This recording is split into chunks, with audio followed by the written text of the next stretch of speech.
Hey everybody, I'm Alex Blue, and today we're going to be doing my MCU Phase 2 tier list. So, starting off with the first movie in Phase 2, Iron Man 3. So, Iron Man 3 was the first MCU movie that I didn't really like. Just to go ahead and get that started and get my feelings of that out there. So, now let's talk about why. I was really looking forward to Ben Kingsley as the Mandarin. And the Mandarin is Iron Man, one of his main foes on, well, the cartoon in the 90s, but more importantly in the comics as well. And I always thought he seemed like a really kind of pivotal point for, to be one of his villains to show up because I didn't know that many Iron Man villains growing up either. And yeah, I was just really looking forward to it. I think like a lot of people was, especially once you found out that Ben Kingsley was going to be playing him. And the whole twist with that, where he was just a schmuck basically, and not a real villain. He turned out to be an actor and all and all that stuff. Um, always thought that was really weird. I don't know why they did that. It just seemed like a subversion for subversion's sake. Didn't really add anything, in my opinion. And then the real actual villain of it, Aldrich Killian, and the other, like, was it Extremis, I think? Villains, where they just, like, kind of get really hot and blow up and stuff.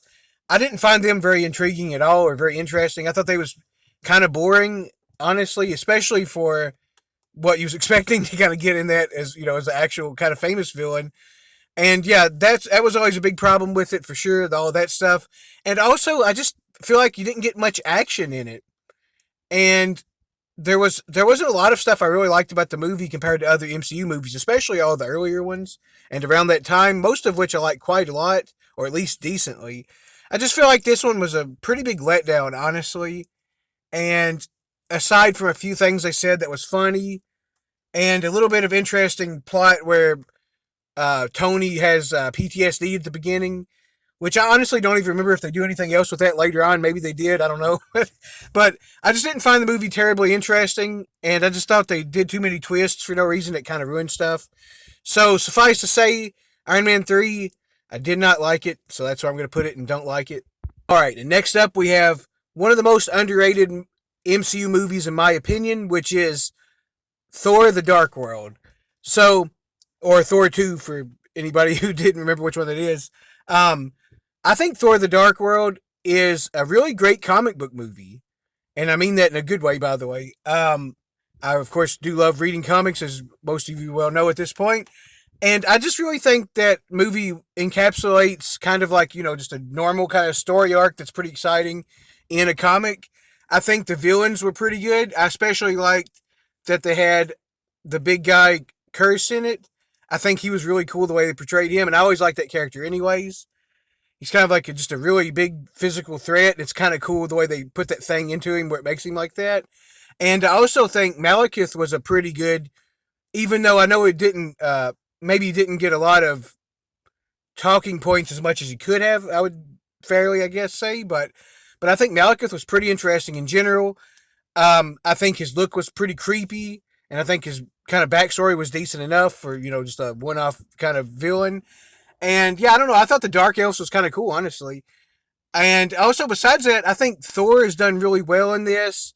I think the Heroes 3 getting more screen time again was great. I really like those characters a lot, as well as Lady Sif. I really thought they was all used really well here, and I think it's cool when they kind of uh, are preparing, and then Thor gets Loki to help him out, and they have to go and they try to trick Malekith and the other ones, and then where Loki gets himself to acts like he dies and tricks Thor ultimately too. I think that was just a really cool point that you get there to start seeing how Loki's going to start doing stuff like that a lot. And yeah, I just think also that scene with Loki in there in the prison when after he unwillingly or unwittingly accidentally causes his mom to die by telling Curse where where to find uh, Jane at that point, who they're after, Jane Foster. So, anyways, Curse and them go in there and they wind up killing Frigga, which of course is Loki and Thor's mother. And the guilt that he has later, and he's so distraught, is Loki at that point. I find that really intriguing. It's one of the most interesting character points for Loki, I think, in the MCU. And at first, he looks like he's fine, and then Thor, of course, knows better and tells him to basically let his little like charade down where he was doing it, and he sees that he's just sitting on the floor, devastated.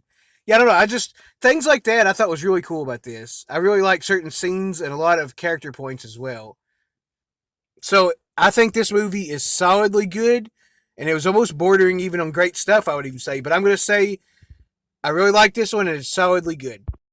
So next up, we have Captain America: The Winter Soldier in all of its spy thriller action glory. I think the Winter Soldier is a great character and is done really well in this. It's a really good continuation from Bucky from the original Cap movie into this and his relationship with Steve. And of course, he's kind of a sympathetic villain ultimately when you find out that he's been brainwashed. And I think the ending with Cap and him fighting is really brutal and really great. And the fact that Cap it finally just essentially decides to let Bucky either just figure it out and figure out what he's doing and stop and realize that he really is Bucky, or else just beat Cap to death. You know that Steve is willing to do that is a really cool decision and really impactful. And ultimately, of course, you get Winter Soldier figuring it out and kind of calming down eventually, and even rescuing Steve once he falls in the water. I think all that's just really cool. Also, I really like Black Widow in this a lot. I think her and Steve's relationship is really interesting as friends or co-workers or however you want to look at it. And I just really think this is one of her best performances in the overall MCU as well as Scarlett Johansson, of course, playing Natasha. And I think, like I said, and the introduction of the Falcon here, Sam Wilson, I think he's really great in this. Absolutely loved all the stuff with him. I think him and Cap and Black Widow makes a really great team in this and makes it really fun, honestly. And Robert Redford being the big kind of the big bad in this, I guess you'd say, definitely one of them for sure. But him and Winter Soldier, completely different characters and different ways you feel about them, but great villain roles in this. And also you get Brock Rumlow, which is Crossbones, of course. His debut is in this as well. He's handled really well in this also. That actor that plays him is always good and stuff anyways. And you get the amazing elevator fight scene, one of the best fight scenes probably in the MCU so far, especially for a smaller set like that. But yeah, I really like this movie a whole lot. I also liked how they had Arnim Zola in it too, in the TV kind of form, like he more commonly is, similar to that. So that was great too. And yeah, overall, I think this movie is definitely great stuff. And next up, we have The Avengers Age of Ultron, or Avengers 2. So, Avengers Age of Ultron, I think, is a little bit of an underrated movie too, because it kind of didn't get nearly as well received as all the other Avengers films, which I understand. It is my least favorite one, technically, just because all the other ones are really great, though. It's nothing against that one, really. But I still think this one's a really good movie in its own right. It has a lot of great stuff in it. Case in point, the titular villain in Ultron, I think, is pretty devious and pretty interesting and kind of an intriguing overall character. And James Spader voices him perfectly, I think. And yeah, I just think he makes a pretty good foil for the Avengers, especially with all of the other dangerous, robots he can use and stuff like that as well.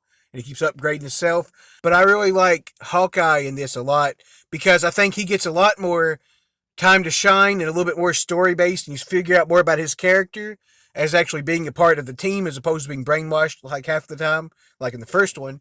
So yeah, I really like Hawkeye a lot in this. He shines particularly, I think. Also, the Vision debuts in this, and I think he's pretty much played perfectly and written great.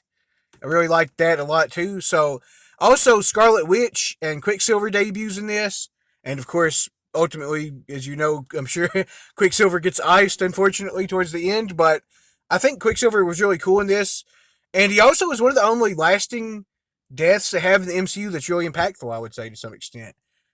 He was, actual Avenger and character that people like that hasn't come back and actually died. So it was pretty, pretty unique in that aspect as well. And I just think, like I said, Scarlet Witch is great in this and beyond this as well. And the fact that she, of course, gets the killing blow on Ultron because of that, rips his heart out, and the whole analogy was really, really good anyways. But yeah, I think this movie's great. I just think it is a little bit more discombobulated than the other Avengers movies because it kind of maybe try to cram a little bit too much different stuff and setups in it. But still, for what it is, I like it quite a lot. And yeah, I still think it's definitely solidly good. Next up is Guardians of the Galaxy. So the first Guardians of the Galaxy movie is one of the best MCU movies in my opinion. It's way up there among the greats. Just to start off, just to give you an overview, that's how I feel about it. So first of all, the the team of Guardians of the Galaxy was a team that I didn't even really know that much about going into this, even though I've always loved comics and pretty much read them my whole life off and on, or kind of always a little bit at least. They was a team that I'd heard of, but I wasn't really very familiar with particularly either, and especially not the lineup that they have here, which is the famous one now for most people, with Star Lord and Rocket, Raccoon, Drax, and Gamora and Groot. But I did know who Rocket Raccoon was, a Star Lord, and a few of those, and some of those characters in general. I think maybe all of them a little bit.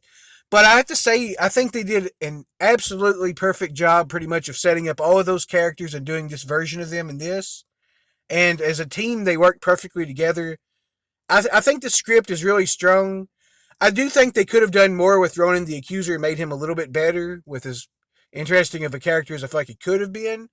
But he still seemed pretty threatening and a pretty decent one-off villain, I thought, even still. And I think this movie is just really funny, really likable, and just kind of like it has all of the beats you want out of something like this. I think, in my opinion, it was probably James Gunn's first pretty much thing. He knocked it out of the park on completely in my taste at least. I've liked some other stuff he's done since then a lot too, though. But yeah, I really like this movie a lot. Pretty much mostly strong stuff in it, not too many negatives, a few minor things here and there. But overall, I thought this movie was really great, and I think it is top notch. And last but not least is Ant-Man. So I think Ant-Man is a movie that surprised a lot of people with how good it was, and maybe even including myself a little bit. I was definitely excited for it because I've always kind of liked Ant-Man as a character from what I've read of him a little bit here and there. But I think Scott Lang is played perfectly by Paul Rudd. I think he brings a likability and a groundedness to that character that really makes you like Scott Lang in the MCU. And I think he works really well as Ant Man for those reasons. He's kind of somebody sympathetic, and you can. He's flawed. He's very flawed, and you can see his problems, but he's trying to overcome it.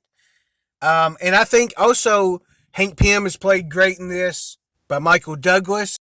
And I think Hope Van Dyne is really good in this as well, played by Evangeline Lilly. I think she's really good, like as the kind of character to play off from him. And I also think, in general, his all of his friend group is all really good in this and kind of funny. And they all have their points. I forget what they. I forget off the top of my head what his friend's name is, but the guy that tells all of the stories where he's telling what all happened really fast. I think it's really funny too. He's really good in this, of course. Oh, Michael Pena, I think it's his name. But yeah, anyways, I really liked all of that. I thought it was really funny. The Baskin Robbins thing was pretty funny too, and I thought the story with him trying to, just trying to get to have a relationship with his daughter again, and his ex-wife kind of making it hard on him, basically, was a pretty interesting thing to add in there as well, actually. And the villain being the Yellow Jacket, I thought the villain looked cool and stuff as far as the Yellow Jacket goes. He was kind of just sort of random and maybe the weakest big thing of it, if I had to say. But even still, I thought that was okay as well. It was decent enough. And yeah, just in general, though, I like this movie a lot. I think it's very enjoyable. And I think this movie goes in great stuff, and I'm pretty confident in the way I feel about that because it is one of the better origin story first movies of one of the characters in the MCU so far. It's like up there with the best of them, I think, as far as the first ones go. And yeah, I think it's just a really good movie. And I'm Alex Blue. Thank you guys so much for watching. If you like this a lot and we get enough views and comments, then we'll go ahead and do phase 3 at some point. I'll tier rank that as well if we get enough interest. I'm Alex Blue. Thank you guys so much for watching. See you later.